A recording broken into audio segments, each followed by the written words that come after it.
আম্মুর একটা আয়নার মতো আমি। আমি যদি আমার আম্মুর সাথে "তুমি কি দুপুরে খাইছো?" এটা জিজ্ঞেস করি আমার মনে হয় এটাও বিশেষ বার্তাই।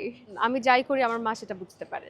আমার আম্মু হলো যে আমি যেটা সবসময় বলি যে আমার মনে হয় যে আম্মুর একটা আয়নার মতো আমি। মানে আমার বন্ধুরা বলে আমি কিভাবে হাঁটি, আমি যেভাবে হাসি এবং ফোন করলে কণ্ঠ শুনে নাকি বোঝাও যায় না যে কে কোনটা আমার আম্মু আর কোনটা আমি। আমার সবকিছু আম্মুর থেকে পাওয়া। এমন না পারছে যে আম্মু হাতে ধরে, ধরে সব শিখিয়ে দিয়েছে। কিন্তু ওই আমি দেখে, দেখে শিখেছি। তো আ আ আমার মনে হয় যে আমার ভেতর সবটাই আমার মায়ের ছাপ। আমি এই যে আপনার সাথে যেভাবে কথা বলছি, যেভাবে তাকাচ্ছি সবকিছুই আমার আম্মুর মতোই। আম্মু হলো আমার খুব বান্ধবীর মতো।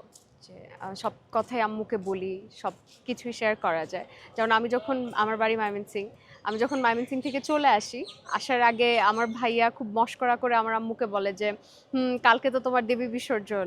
এরকম আরকি। তো আম্মুকে সবসময় সবকিছুতেই মনে পড়ে যে বিশেষ করে মনে পড়ে হলো পরীক্ষার আগের দিন।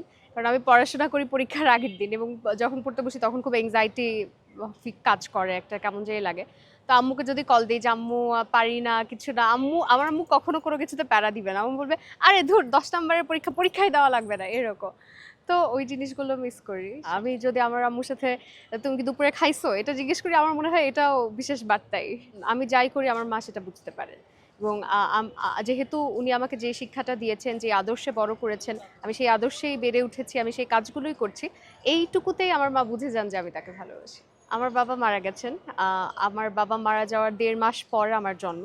আমি আমার মায়ের পেটে যখন ছিলাম তখন তিনি মারা যান। সুতরাং আমার ভেতর বাবার ছাপ চেহারায় আছে কিন্তু এমনিতে আম্মু আ she never got married এটা একটা গুরুত্বপূর্ণ বিষয় যে আম্মু কখনো আর বিয়ে করেনি এবং দেখা যায় যে আম্মু যখন আ একটু অসুস্থ হয়ে যান বা মন খারাপ থাকে, তখন যখন আমরা কথা বলি আমি আগেও বললাম যে আমার আম্মুর সাথে আমার খুব বন্ধুত্বপূর্ণ সম্পর্ক।